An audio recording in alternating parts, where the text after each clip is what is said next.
Okay, we're now recording, and I will take you through a slide set that I've put together that just runs through key points in the ethics report, which is the same as the environmental report.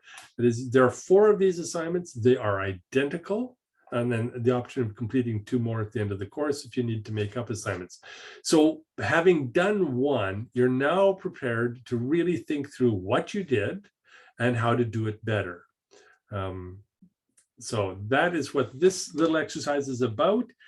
Let's see if I can monitor chat as well. Hang on here.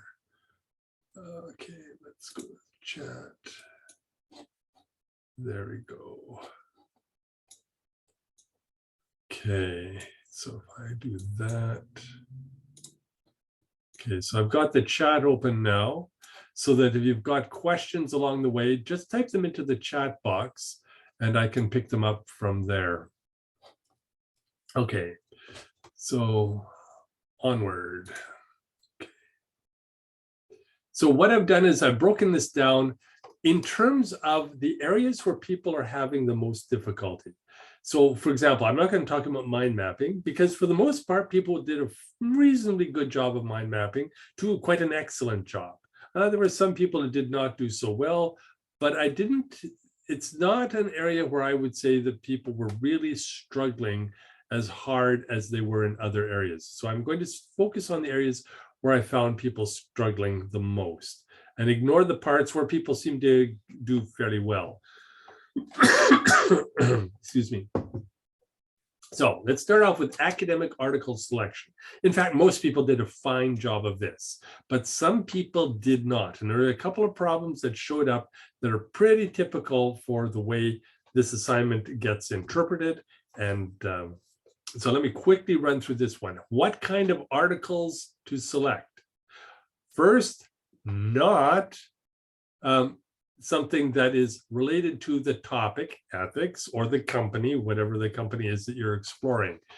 That is, you're trying to explore something within the framework of the mind map. This is a little bit hard, clearly, for a number of people to get their heads around. That is, you're not trying to do a macro project. You're trying to do a micro project. Why? Because micro projects are the way business projects function.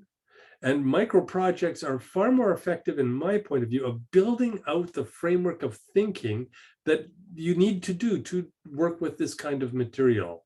If you try to do ethics or stakeholder analysis, or you're dealing with something that's too big, you're not going to understand it effectively.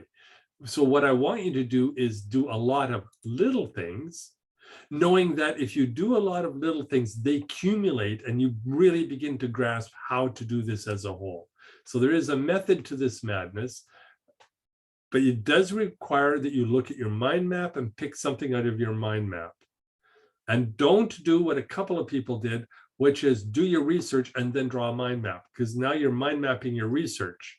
And instead, you're supposed to be mind mapping the problem. Or for the next assignment, you are mind mapping a stakeholder, because the goal for the next ethics exercise is to really understand a stakeholder, one of them, one external stakeholder, because this again is part of the process of expanding your knowledge, digging into the process so you can really understand how to do this in the long term. So not something on the topic of stakeholders. So if you did stakeholders, theory, you lost points. Not a lot of points, a couple of points.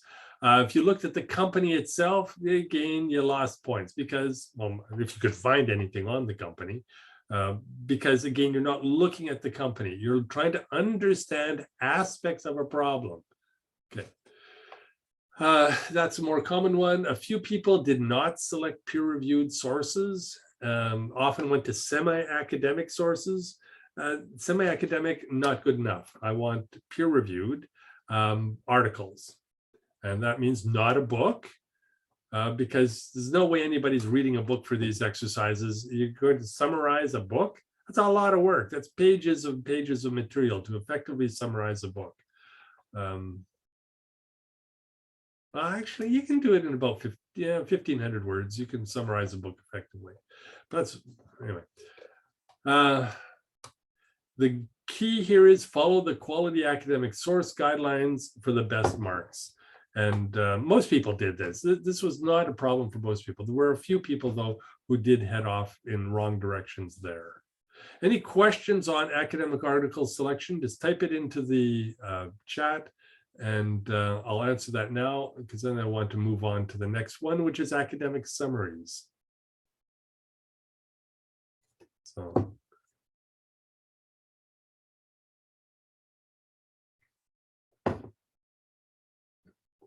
Okay, I don't see any questions coming up in the chat. I will move on to the next. Oops, wrong direction. Academic article summaries. Okay. Nilesh has a question here about the explanation of research. I'm not sure I understand that question. I thought most people understood doing research. I didn't really see problems there. That is, people did a pretty good job of selecting something from the mind map for the most part, and then coming up with good search terms that explored it. That people did, for the most part, very well, except for the few who looked at the macro topics of stakeholders or corporate social responsibility, another bad general topic. Well, I let that one go because there are other reasons for that. Okay. Okay, yes, we'll get to the research in the report. That's the second last thing in this presentation. We'll get there. I'm working my way through this by nature of the process you should be using. Okay, so let me talk about academic article summaries. Quite a number of people ran into trouble here, and that's not uncommon. This is a new way of thinking, and it takes some time to get your head around exactly how to do this. So an academic article summary is a very specific kind of summary, and it starts off with you describing what type of article it is. Is it a quantitative article, a qualitative article, a review article? Oh, I see a column missing there. That is, you need to explain what kind of research it is that you're reading. That's a critical piece of an academic article. Gives the reader a sense of where this article is going, where it's coming from. And then next, you describe the materials or ideas or resources used. That is, depending on the type of article, like where are they getting their materials from? Because that explains a lot about what they're trying to accomplish and what the conclusions mean. And then that means looking at the basic questions, you know, who, what, where, when, and how. That is, if they did a study of 57 major companies in Pakistan in the years 1970 to 2010, and they did an analysis using a questionnaire to all the senior managers, that is what you should be saying. That is, you need to describe exactly what they did.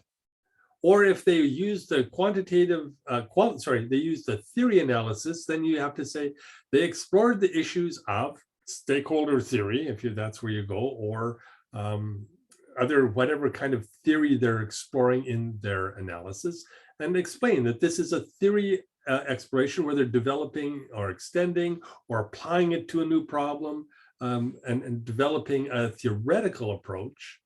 Or it could be it's a review article. And there aren't too many of those, but a good review article is really worth finding and keeping.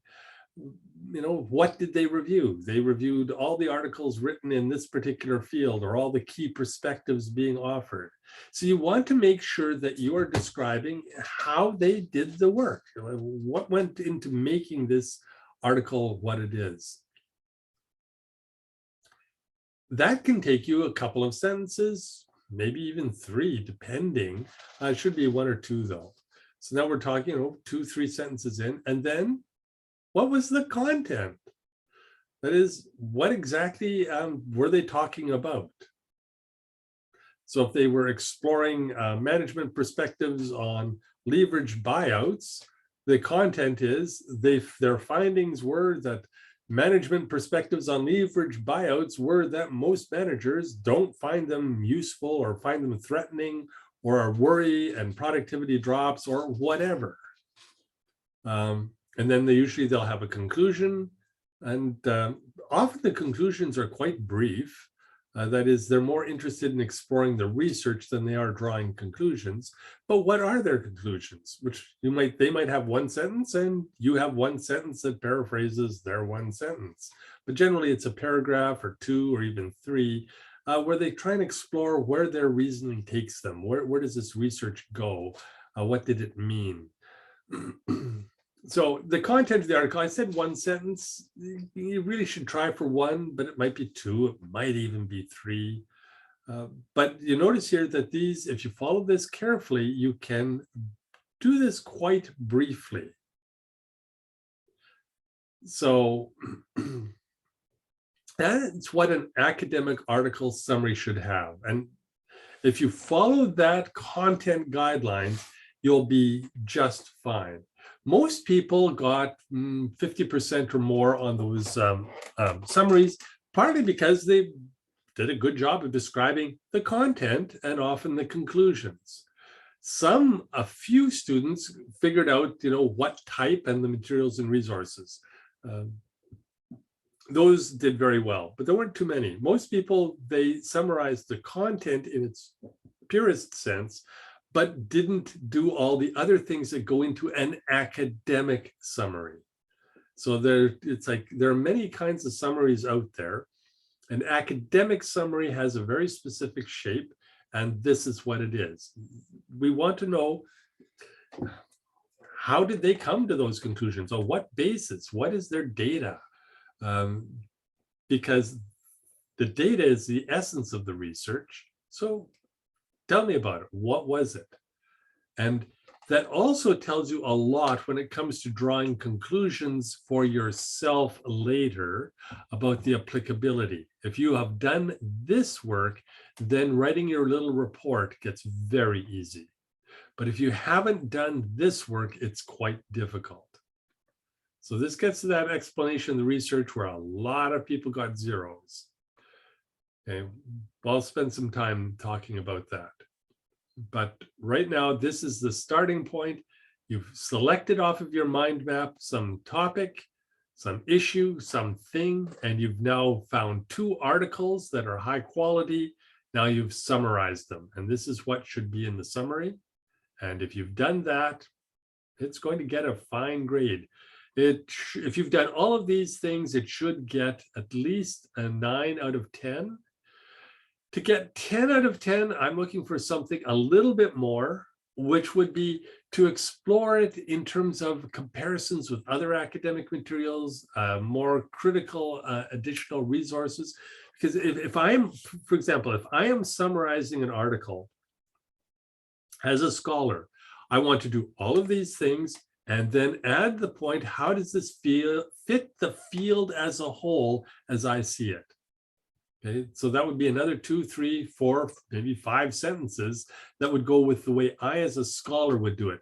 Well, the more you can start thinking in those larger terms as well, that's how you get to that 10 out of 10 on those. So I don't ask for a lot. Sorry, I have to be quite clear. From my point of view, I'm not asking for a lot. But I know from your point of view, for many of you, I'm asking for a lot. This is new, but mostly because it's new. But I'm wanting you to get to doing all the basic academic stuff that you would be doing in a graduate program if you're thinking about materials. So briefly, quickly, and if you've got this is good. That's 9 out of 10. And if you can go a little bit further in terms of critical analysis, that gets you 10 out of 10. 10 out of 10 is not easy, but it's done. It's always been done. I don't think did anybody get there?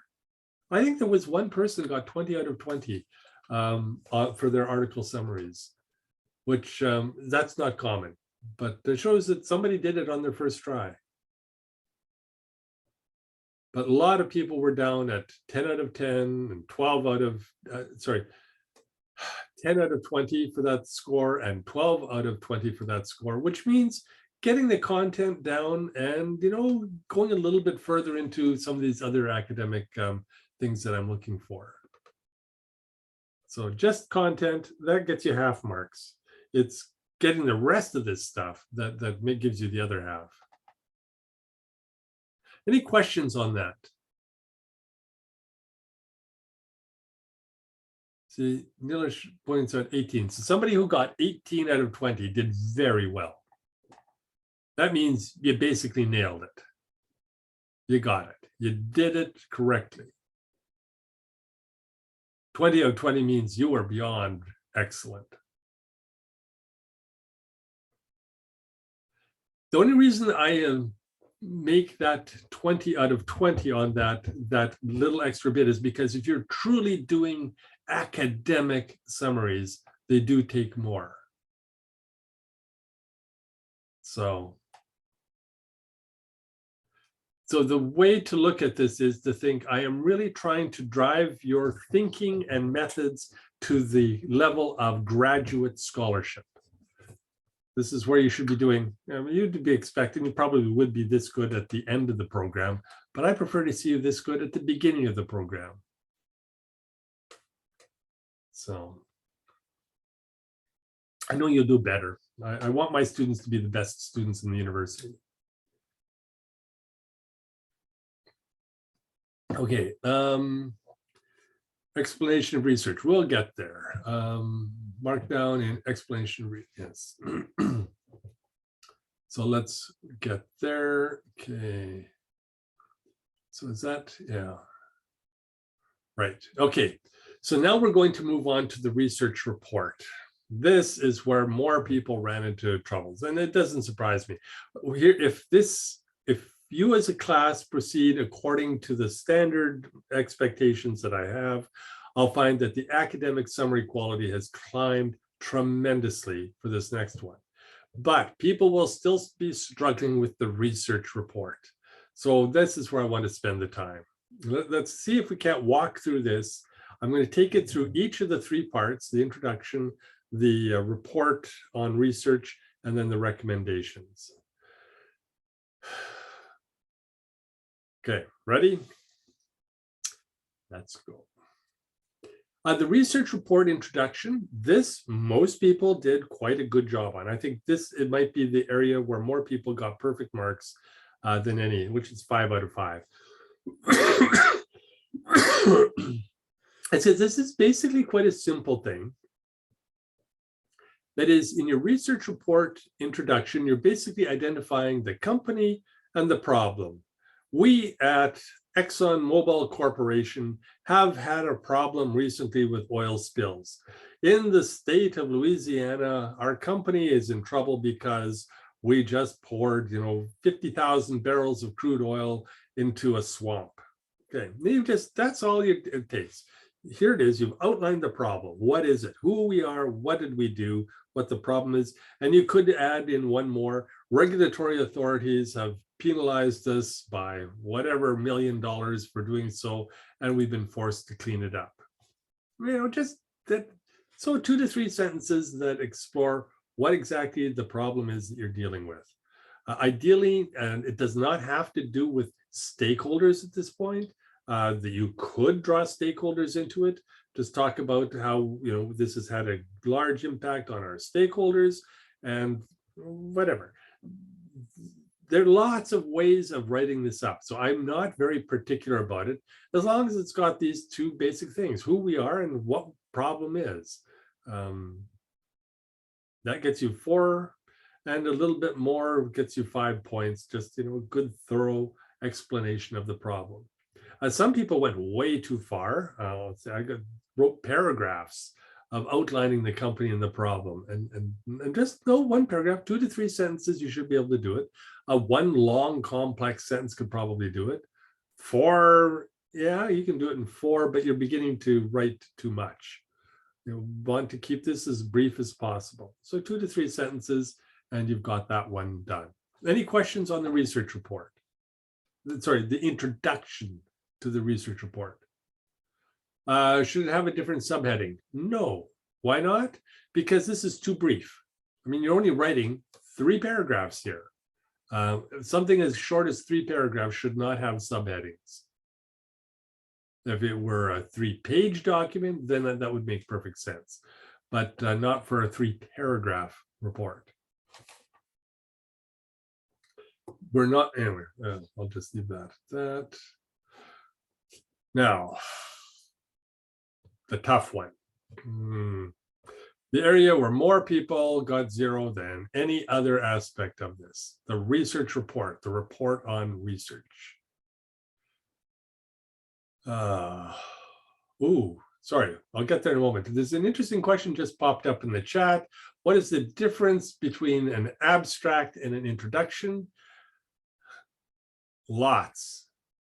An introduction is the starting point for a report. An abstract outlines absolutely everything that you have said. So you write an abstract afterwards, except there are no abstracts for anything that in my course, no abstracts. Everything is too short. Abstracts are for major documents, not anything like this. Introduction is just your starting point. This is you're not writing an essay. You're not writing a major project. You're writing a tiny business report. And it doesn't require any abstract, just an introduction. Okay, so on to the research report. Problem number 1 is that there's no correct approach. I refuse to give you an example because I know exactly what will happen if I provide an example, which is everybody will follow the example. And that's not correct. The correct approach is the one that fits your articles the best. And I don't know what that is. Your 2 articles might be almost identical, in which case you put them together and write it up one way. Or your articles are radically different. You might actually need 2 paragraphs for your research report because they actually ended up going in significantly different directions. And so you really need to approach them in a different way. There is no correct answer. You have to figure it out. However, I will give you a formula that is generally highly effective. Okay? So a 5-sentence structure. I'm not saying you have to do it. I'm not saying it is the correct way to do it. I am merely saying that this is a very helpful model that, if you think in these terms, is likely to get you to a good place. So that's all I'm saying. No correct one, but there are better and worse. And this is a structure that is generally very effective. But your material might go in a different direction. So again, not required. So 5 sentences. That's it. If you can do this, this model fits your research, it is perfect. 5 sentences. The first sentence introduces your area of research. So this is, you have identified your area of research and your search terms for your academic research. Can you take that and turn it into 1 sentence that introduces the research itself? That tells me you know where you're going with the research. It also helps make sure that you keep your research coherent. Research, anyway, I won't talk about that. But that it's a critical piece of otherwise your work becomes kind of arbitrary. It doesn't make sense. It doesn't hold together, and you want it to be coherent. So this 1 sentence that introduces the area of research is really important. It is worth 1 out of 15 points. Okay, so maybe I should make it worth more. But it's certainly, if it's there, that's 1 point.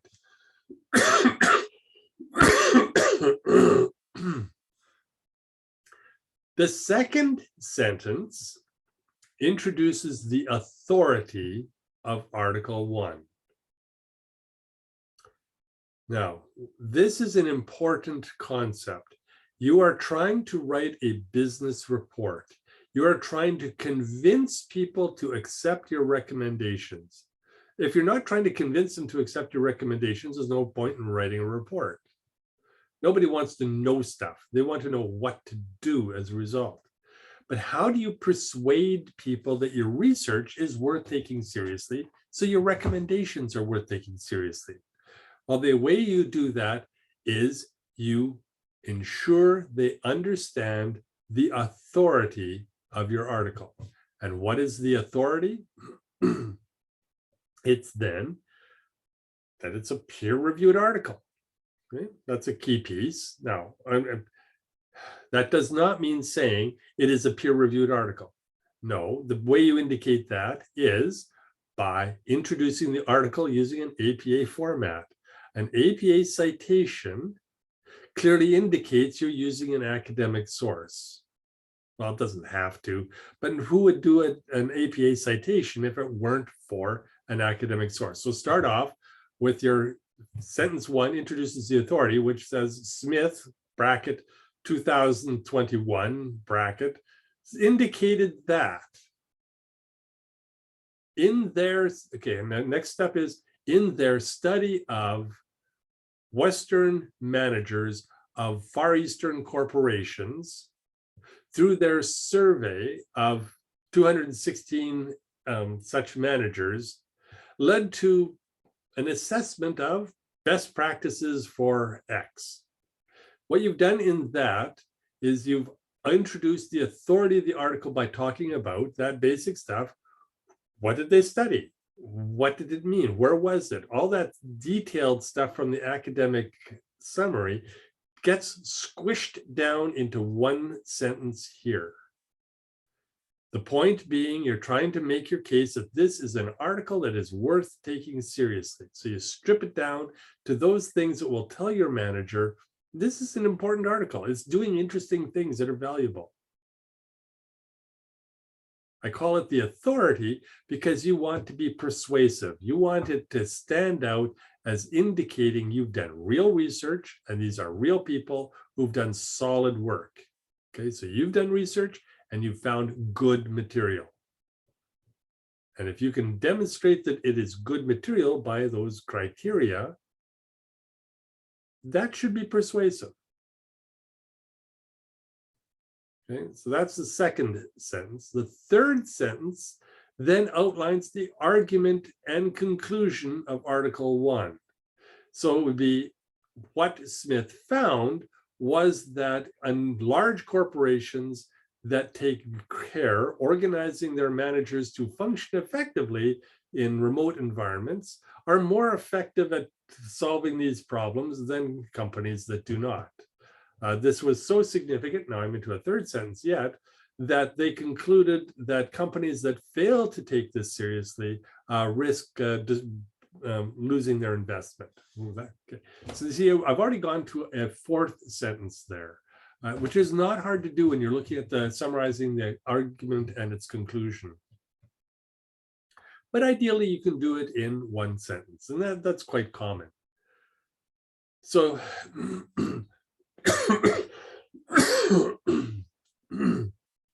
the fourth sentence then introduces the authority of Article 2, and followed by the fifth, which outlines the argument and conclusions of Article 2. It's a basic structure that shows that you have done research, what the research is, that it's good research, and then what did they conclude. So you've now very briefly taken all that material from those academic summaries, squished them down into something a manager is prepared to read, and there you go. Now, remember that your summary is part of the final document that you are producing. Why? Because in business, that's how you would do it. You would put this tiny snippet in 2 sentences and then support that in your subsequent document materials so that if they get really interested in the article, you've got all of this information so they can track it down, understand more about it, and really learn what is in that article. So this whole document that you are producing has a reason for it. The topical research report at the beginning needs those other pieces to make it convincing. how everything here is about being persuasive. Okay. Excellent question up in the chat box. Do we have to connect the argument of the research with the unethical problem of the company? The answer is no, you do not. Because you have gone off in who knows what direction for your research. You're simply doing some research on the mind map. You started off with a corporate problem, yes. That's what structured your mind map, absolutely. But then the question becomes, where do you go with your research? And the answer is anything off of that mind map is valid research in relationship to that problem. You do not have to draw a connection at this point. You do need to draw a connection when it comes to the recommendations, but we'll get there in a moment. Any other questions on this? This is one I know people are going to struggle with because people continue to struggle with it. This is apparent, in my experience, this is the last part of this report that students come to feel really confident about what they're doing. I'll find almost certainly that on ethics too, there are a number of people who still get 0 on this section because they just haven't done it. They've done a content, they've done a report on something. I cannot tell what the research is, whatever. And then you end up with 0. So which is an important point. You may have done this or think you have done this and still got a 0. That is, if I cannot see the pieces, I cannot see your thinking outlining their material, clearly identified as theirs, so you need an APA citation in there, then I don't know that you've done the research. I don't know that you're reporting on the research, and you can still end up with a 0. Sometimes I can see kind of that you're reporting, and then I'll give you some marks, but I'm not sure that you're reporting. But if you give me that second and fourth sentence, the one that introduces the authority, I know exactly what you're up to. And that's worth a lot. That's worth about half. That second and fourth, between the two of them, are worth 7, 8 points in your research report. They're worth a lot. They're critical. Because if your articles do not have authority, then why are you using them? In a business report, if it has no authority, you shouldn't be touching it. Your boss is going to say, why did you use that? That's crazy. That's silly. I could write that myself. No, I want to hear something that tells me you've done some real research, learned something new. And that means you've got some authority to speak. But how do you gain authority to speak? It's because you demonstrate you've got authority in your research. So, questions on that one? I know that's the hardest part.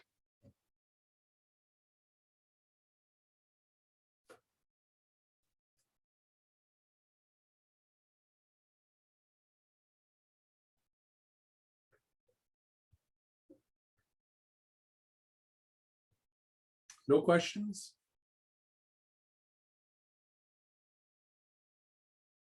Okay. Then on to the last part, and then we can open it up. Okay, good question. When we write the report, we focus on the articles and not the problem. That is correct. This core piece is about the articles, not about the problem. You do not identify your company here. You do not identify the problem, except perhaps in the introducing the area of research, but maybe not. Again, there's no correct approach here, but the research report is not about the problem. It's about the research. Your recommendations, so we'll look at in a moment, that's what draws all the pieces together, which in fact is hardest section to get perfect marks in.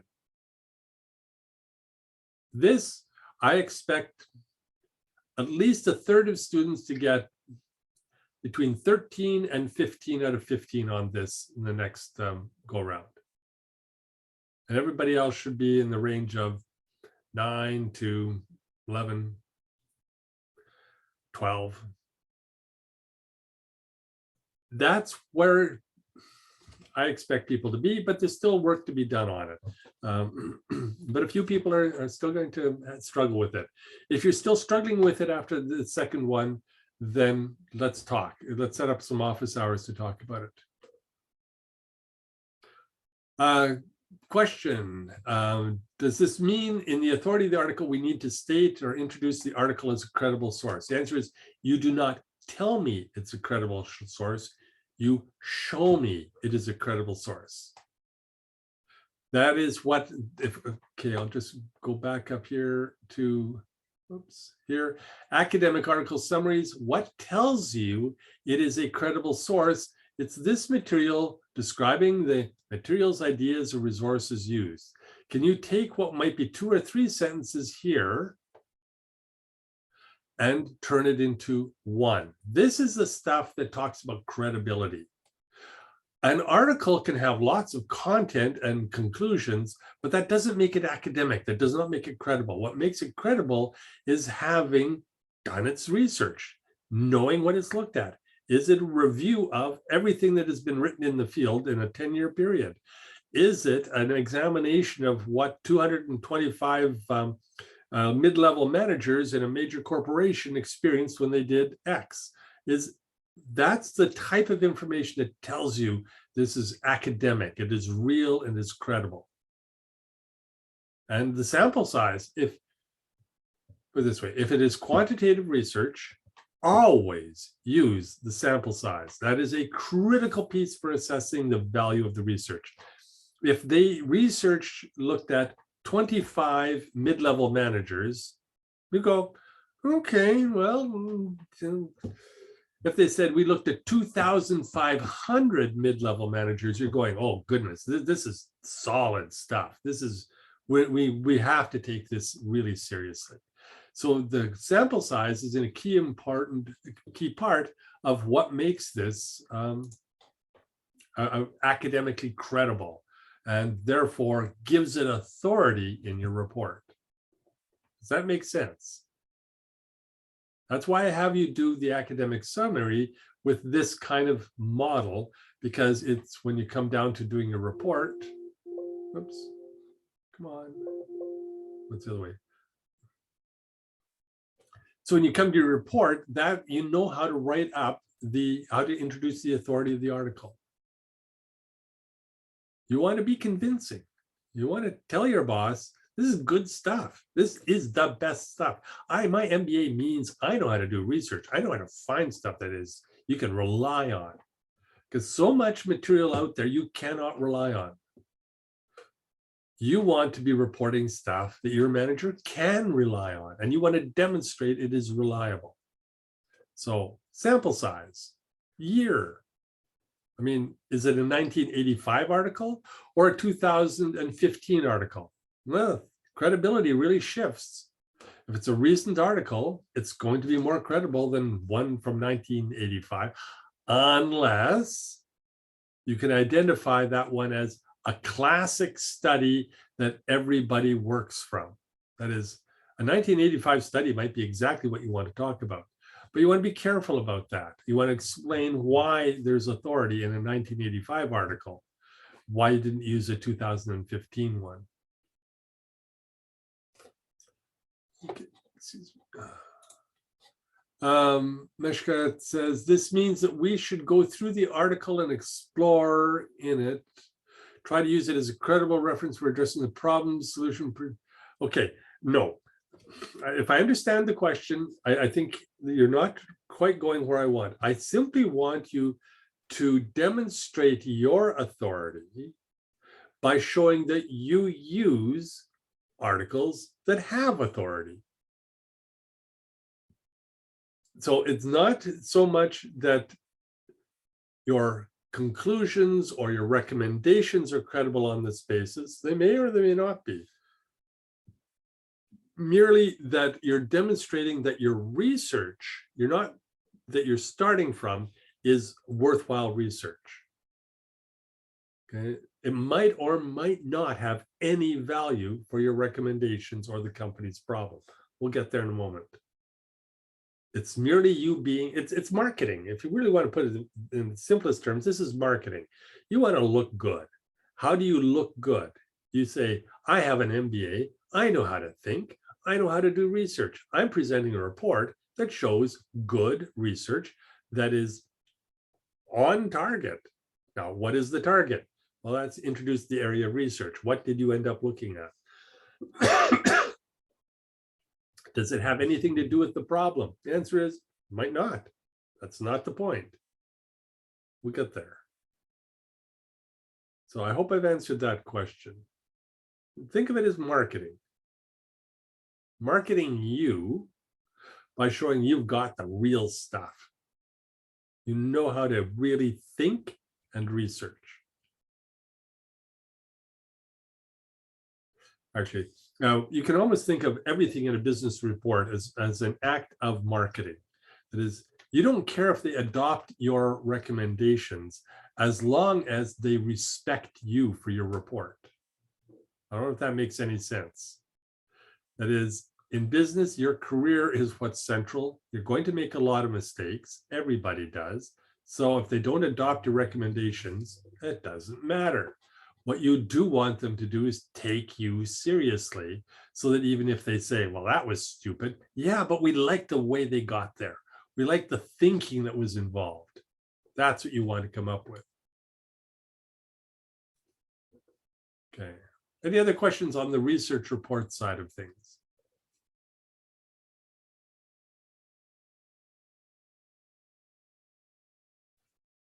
Okay, then we're going to move on to the recommendations. This is the most difficult portion, but people often do quite well on it. I think in many cases by accident. But if you do it well, it's very hard to do. I have so many misgivings about this section of it because it is so difficult. On the other hand, it is essential to a business report that you do this thinking, which is why I put the emphasis on it despite its difficulty. So what are you trying to do in your recommendations? You're trying to draw the problem together with the research that you have done. That is the whole point of the recommendation, to show that your research can help the company with its problem. Okay, and ideally, one solid and supported recommendation based on each article's conclusion. That is, you take their conclusion and you turn it into a recommendation. That is the simplest method. And then, giving it some good support, a sentence or two of explanation. And that is the easiest way of doing this. However, it doesn't always work. You might conclude quite reasonably that the research you did does not help. This is real. Most research turns out to be useless. That is just the way research is. Most research goes nowhere. And everyone who does real research knows this. If you are doing original research, you're going to hit brick walls far more often than you're going to find an open field where you can explore, find lots of useful things that you can bring back. That's really rare. You're more likely to find yourself going, this is just a trudge down a ditch and it ends in nowhere. So it is quite reasonable in your recommendations to say, examining these conclusions leads to the realization that this area of research is not going to help us solve our problems. That is a reasonable recommendation. I don't know too many students who are prepared to actually take the risk of going there. But if you can make that argument, it's a perfectly valid argument and would get you full marks. But you really want to be clear that you genuinely cannot use it.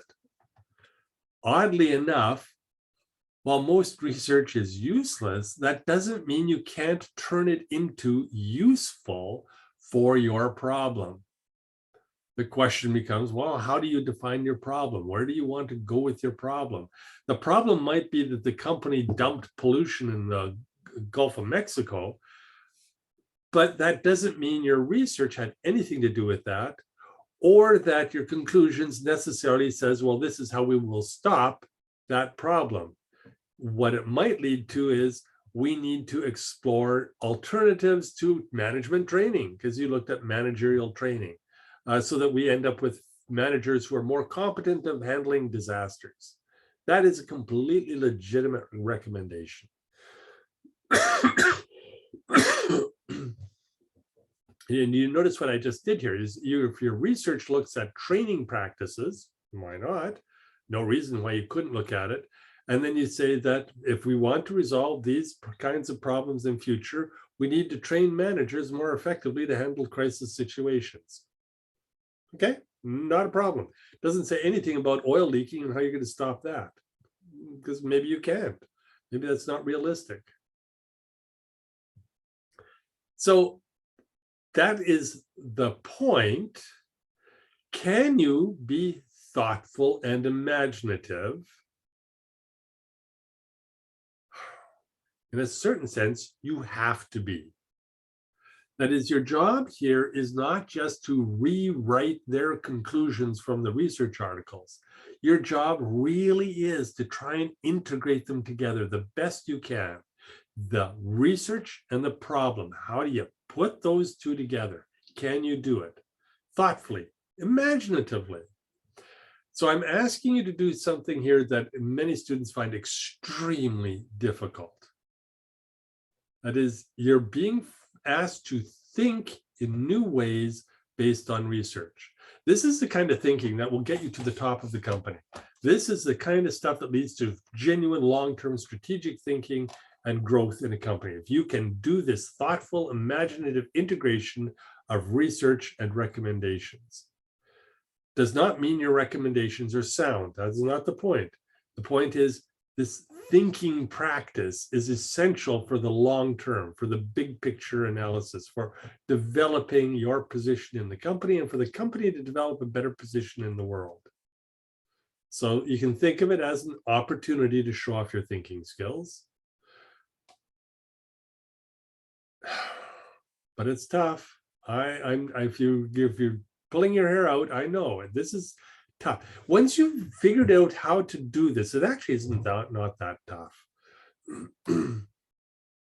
But initially, you're being asked to do something that you've never been asked to do before, in my experience, which is try and think genuinely, synthetically, and creatively. Draw together the large picture and the detailed materials so that they work together. Once you've got this down, you can write amazing materials.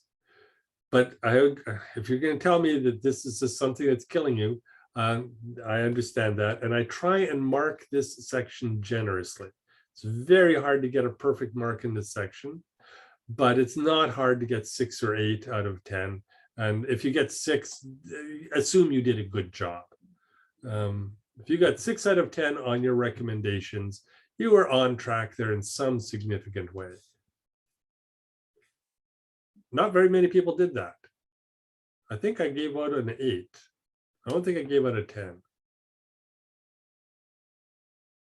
And they're usually, anyway. Did I give it? I don't, anyway. So any questions on that? I know this is a tough one to do. This is the hardest part because it asks you to be imaginative, thoughtful, insightful, and imaginative. Hard combination. Nilesh, you have a question? Yeah. Yes, Professor. So basically, sir, first of all, obviously from the research point of view, I mean, if you can go on the previous slide and then I'll probably ask on the recommendation, please. Okay. Yeah, this one, sir. So in this part, like you mentioned that we should talk about the article, like introducing the authority and conclusion and regarding that. So just I might sound stupid, but just like it just came into my head. So if the problem is different, but the research articles which we found are related to the company, can we do like, can we mention that over there if it is not connected with the problem? But it shows that we have done the research.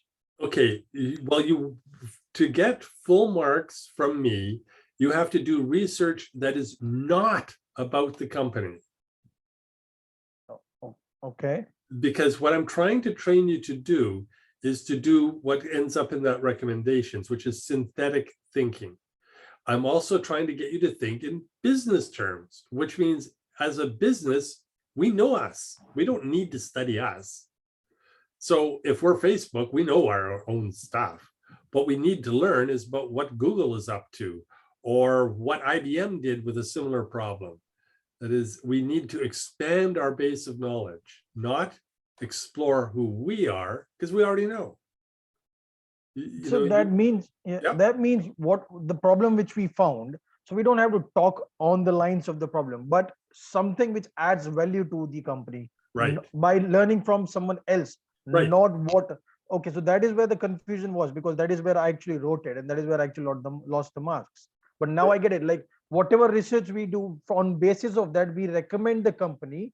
Right. That, because from what I understand, because you can't go and tell this huge 500 companies like this is where you are lacking, because they already know it.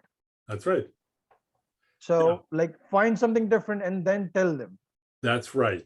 Because you use a really important term, add value.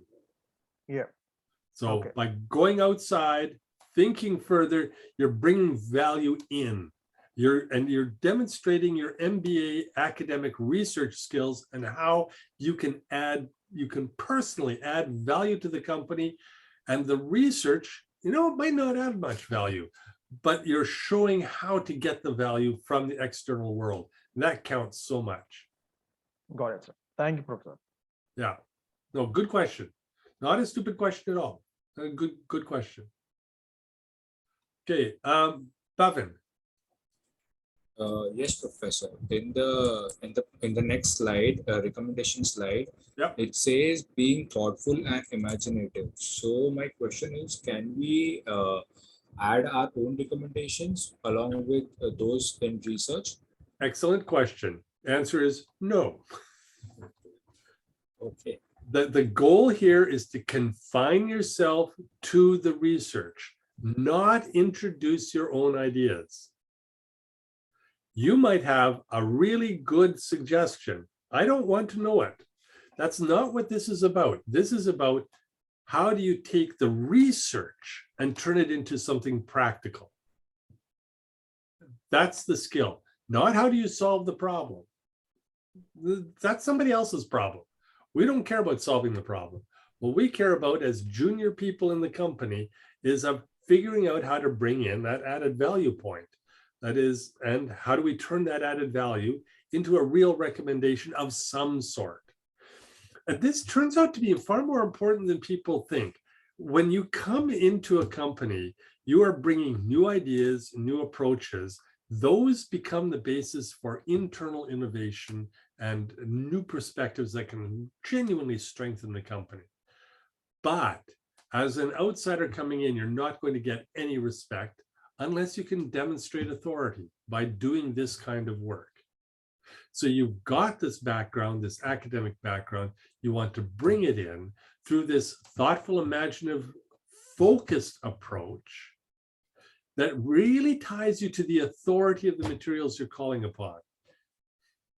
Even though you might have a much better answer yourself, that's not the point.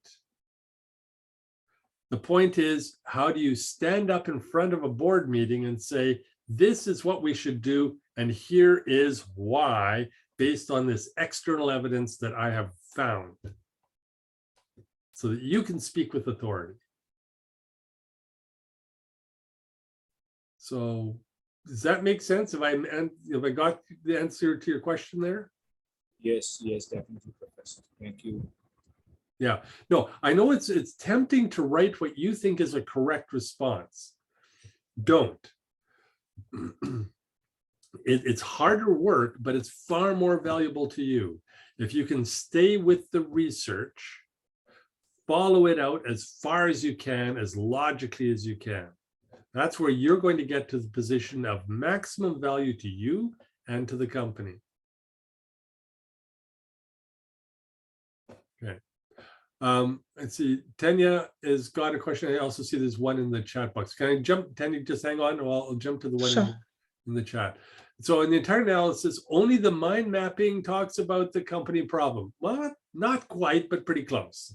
That is, the mind map is your starting place. You have to start somewhere. And you need to map out the problem as effectively as you can. And that is what the mind map is about. The problem is, if you are going to take on that mind map as a research project, you're running a 3,000-page document, which you might be charged with. That is, you might work for a consultancy and they say, we need 3,000 pages on this. And you start out with your mind map and you systematically go through the mind map, and you can then come back and conclude, here is the research I've done following every avenue within this mind map, and these recommendations flow from that. But that's 3,000 pages. So that's where we start. This research would be all the research you would do for that giant project, except it's just, you would do many of these little pieces. Taking your mind map, looking at a piece, making sure you understand it the best you can. Moving on to the next one, understanding. So the entire analysis, yes, you're right, mind mapping is the only place where you really look at the company's problem. But remember, it's in the back of your mind all the way along. And ideally, your research ties back into the problems. Now, how you do that can be quite weak, or even it can be a conclusion, don't research this. That's okay. That happens. Okay, so I think I've answered that question. Tanya. Professor, I had a question regarding the recommendations. Okay. So, for example, the research is on similar lines, but does not exactly tie to our recommendations or the problem as such. It should tie to the recommendations. Sorry, the record should tie to the research. Research should connect to the recommendations very clearly, but it might not tie clearly to the problem. Okay, so my question is, now since this was our first time, the recommendations, when I put them in, I found out external sources other than my research articles that could prove why my recommendations were right. Yep. Would that be okay to do? No, it's not okay. Yeah, a number of people did that, drew in third sources, fourth sources, and no, because now you've just broken the basic thread of this kind of research, which is you're trying to confine yourself very carefully to the research itself. You're trying to explain why the research is important. In a true business project, you would really want recommendations that do connect the whole problem to the research. So now you want to be thinking that way as much as you can. So don't bring in additional materials. That loses you marks, because then I'm going, well, then that should have been your research. If that's going to support your recommendation, no, I want to know, what are your recommendations merely or only or focused on the research that you did? What's the best you can come up with just on the basis of that? That is, you are not here to give me a good answer to the problem. You're here to give me a solid integration of the problem and the research. That's all, an integration. You're not solving any problems here. So, okay, now there's some points here in the chat, but hang on if I can get them all. Does not, there we go. Okay. How many sentences are usually in the recommendations part? You notice I have put nothing there. And the answer is, it really depends. It could be one. could be 2, could be 5, could be 10.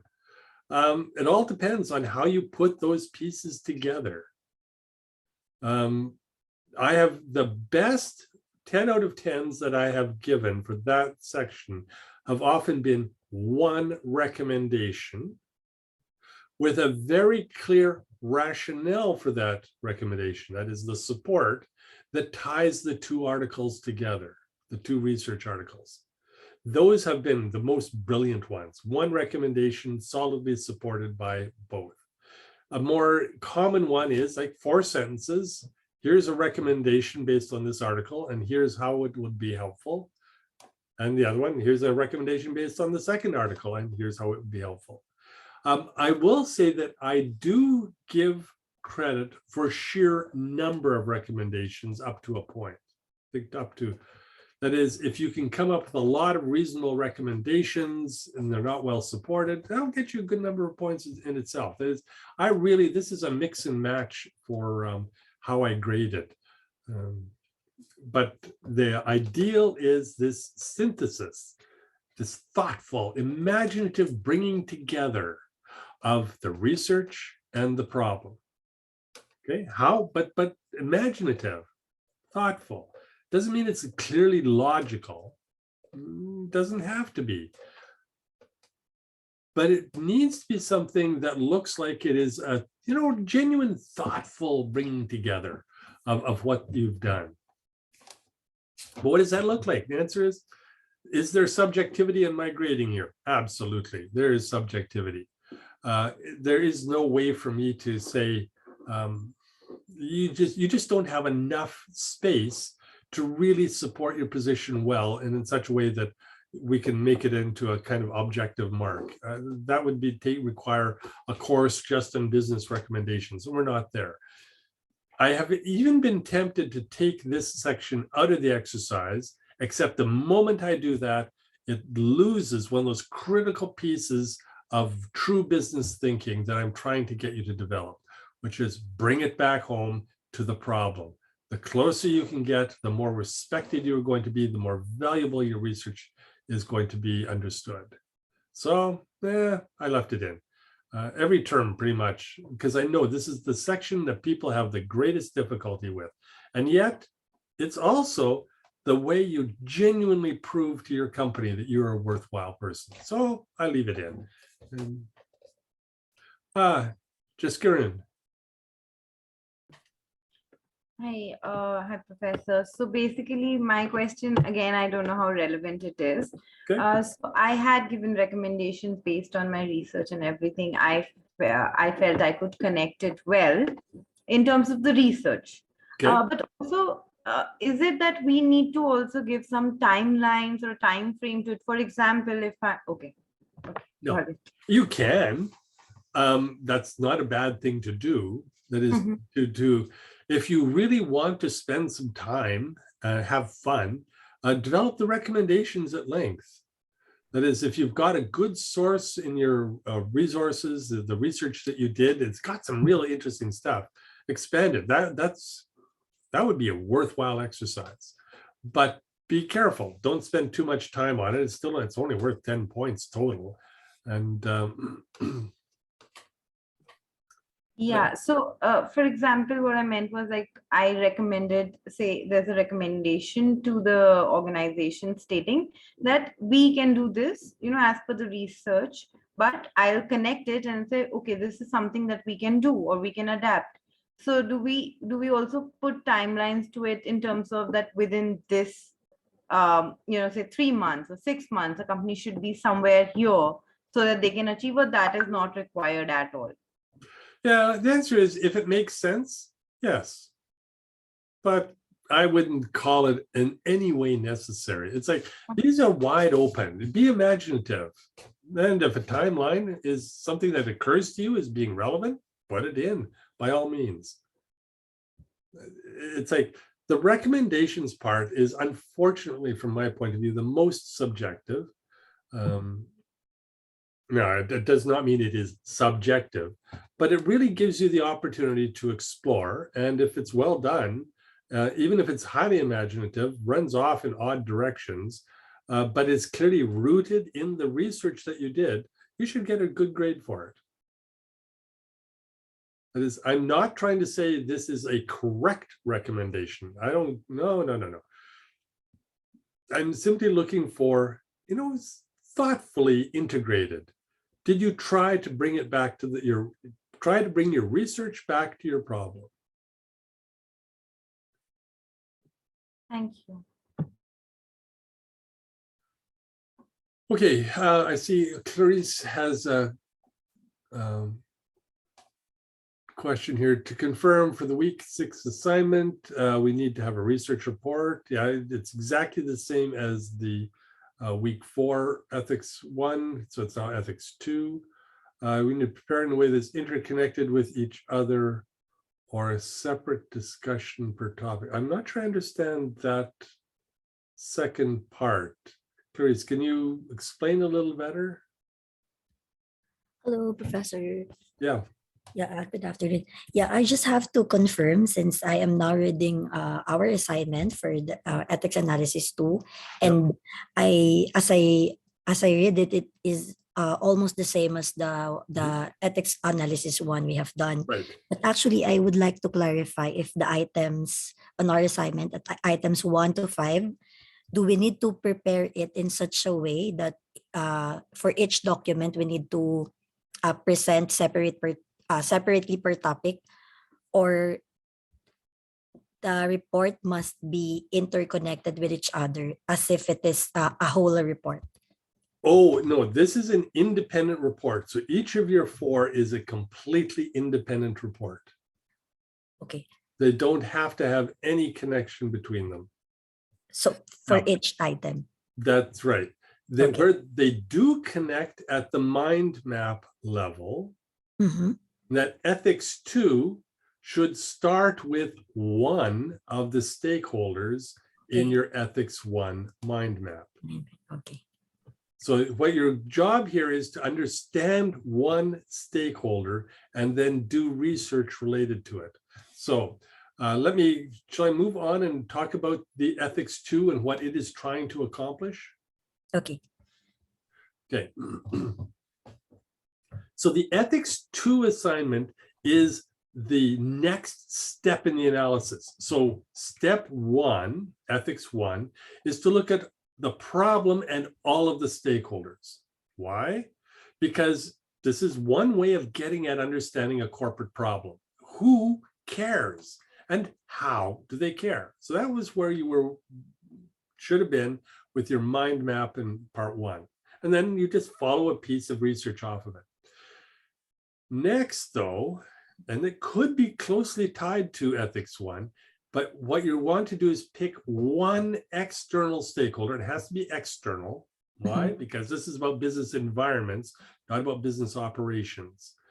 So one of those stakeholders, and then you want to understand what drives that stakeholder. What are their interests, their values, their concerns, their connections? What is it that makes that stakeholder who they are? So this means going back to your team materials, digging through them some more, seeing what you can find about one stakeholder. You might have to do a little bit of additional research in popular business sources, might not. Ideally, you don't. And then you mind map that one stakeholder. They are a stakeholder in the problem. That was identified in the week 4 exercise. Now you're going to take a look at them in terms of what makes that one stakeholder. So we're zooming in here, just getting down to the smaller parts. What makes that one stakeholder important? And then for your research, you'll zoom in even tinier now down to one aspect of what comes up on that mind map. That is, you're not exploring stakeholder theory.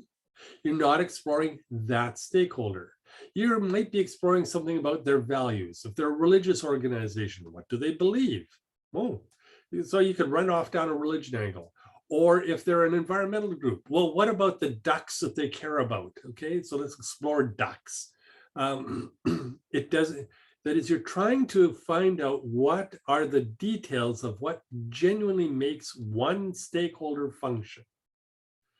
if your team does a good job at this, everybody's going to look at a different stakeholder. That would be ideal. That builds out the team knowledge, but I'm not worrying about that particularly. So we're just trying to do the kinds of research that help you to genuinely understand these tiny pieces of what makes a stakeholder tick. Because it's one thing to talk about customers, okay? They're an external stakeholder. But what kind of customers and what do they care about?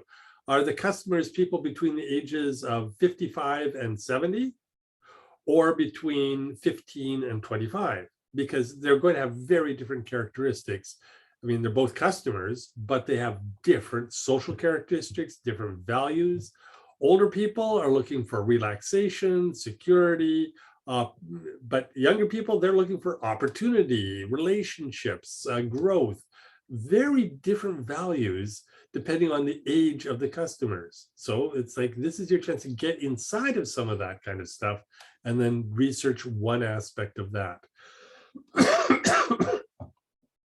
So it's again, the same kind of thinking, but now much more narrowly targeted. My goal here is to build the one, ethics 2, on the basis of ethics 1. So you're just following a logical process of how you would generate a larger report, how you would follow something through to really understand it well. In a certain sense, you're doing, again, at a micro level, under 1,000 words total, what you would end up doing as part of a team for a 30,000 word document that might be produced as a consultancy. So you're doing all of those technical pieces, but in tiny amounts that would be cumulatively put together in a larger report. And then guess what? Your team is going to put together that larger report. So not 30,000 words. I think it's 3,000 maximum. But it's to do exactly how a business team would try and assemble the materials in a very targeted way to respond to that corporate problem. So there's a method here at every step in the way we're trying to build together so that you end up with the skills and through the team, the project that allows you to genuinely understand a problem in considerable depth and have the skills to be able to do that anytime you want, anywhere you want. So is it like a pestle analysis? Ameshka asks. The answer is you are going to be producing a pestle analysis of a very particular type, a problem-based pestle analysis. And when we get to that, goodness, so anyway, I can talk about that today as well. But pestle analyses come in many different types. You're learning to do a targeted problem-based pestle analysis, which I think, as far from my point of view, is the only way to do it because everything else leads you in wrong directions. Okay. So I have now taken you through the report, how to do it. I know I'm going to see substantial improvements. Nearly everybody is going to see their grade come up significantly. I can't promise that because I don't increase your grade. It's just what I know is if I take exactly the same marking standards to the next one, people will be doing a lot better. That is, having done it once, you're figuring things out. Having talked about it now, you're getting a still better grasp. You'll work it through the next time. You will probably do quite well. So I expect the bulk of this class to have a grade of above 60 and most people getting up into the 70s. If you are in the 70s, you are on track to be in the 80s for the third one. That's where you want to be.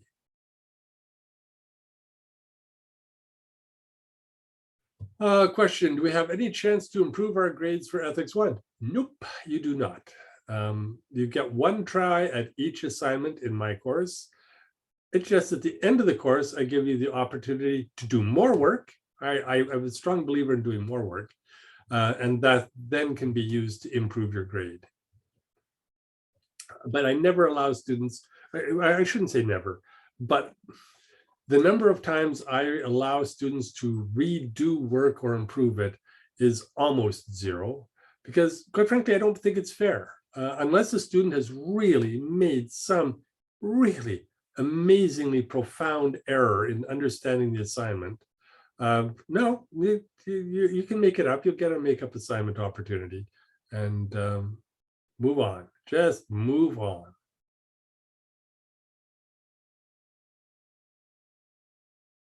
So any other questions on that?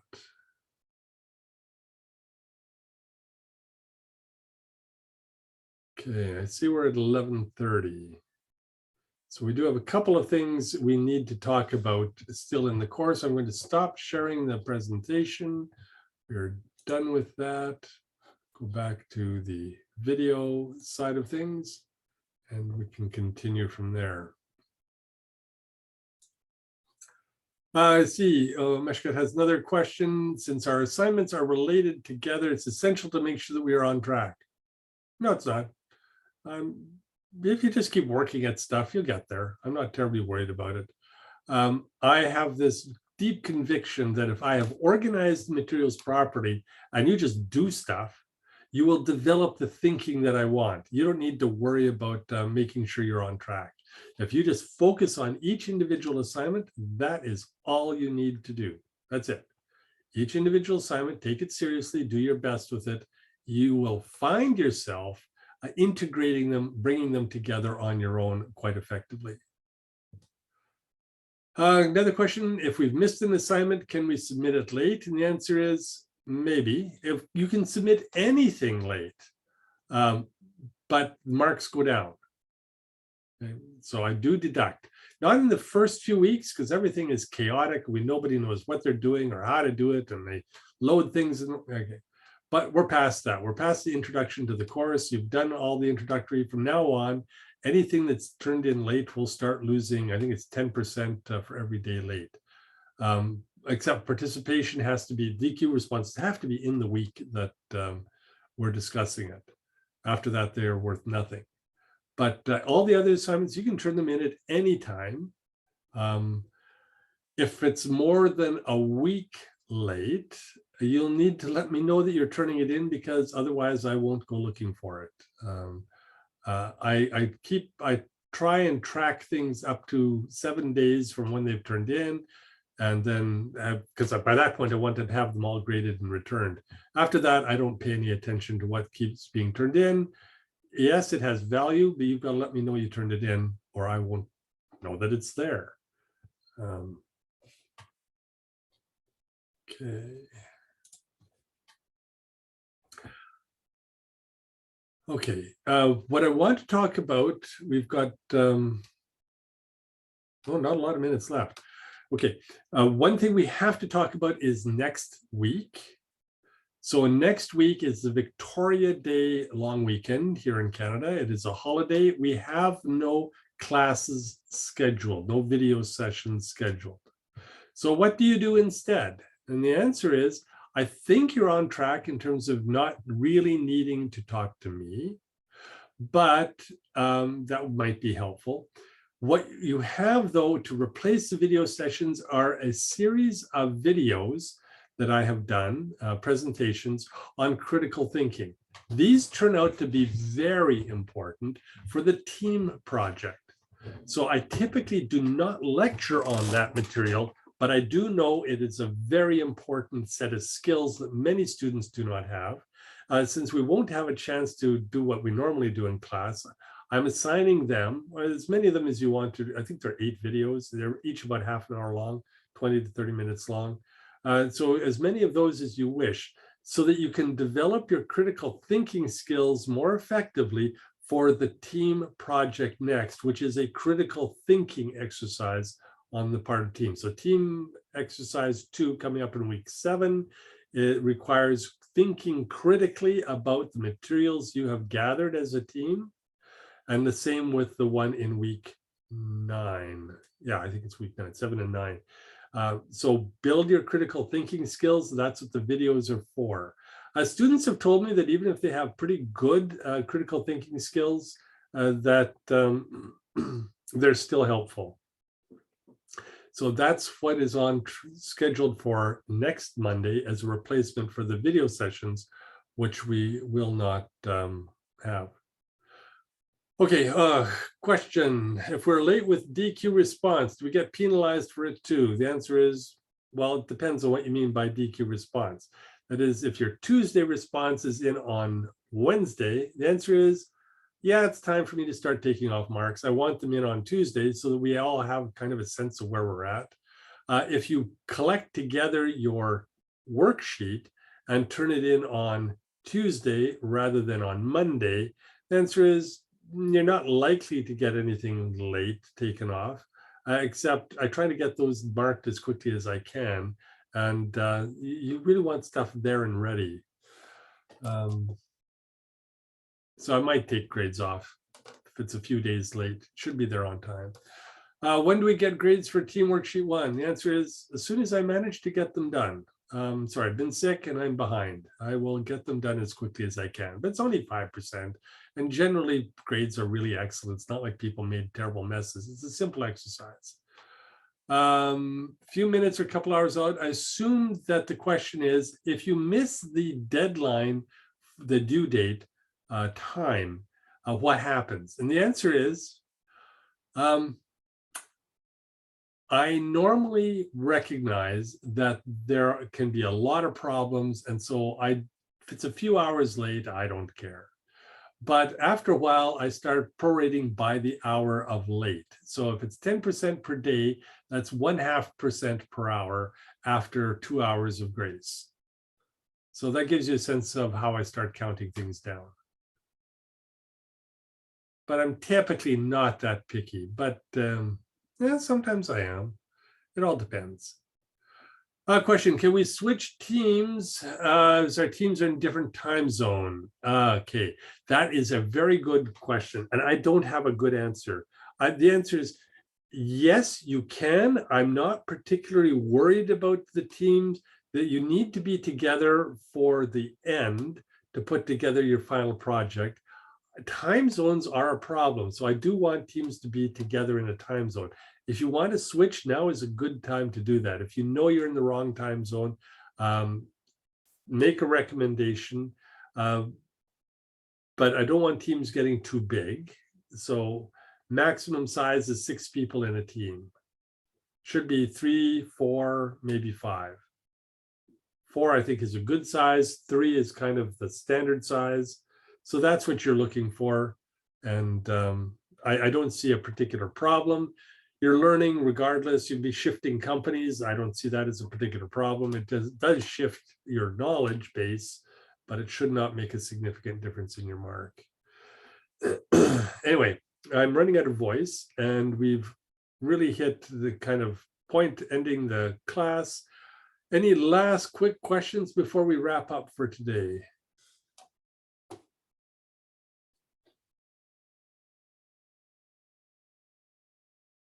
None? Okay, I'm going to stop recording.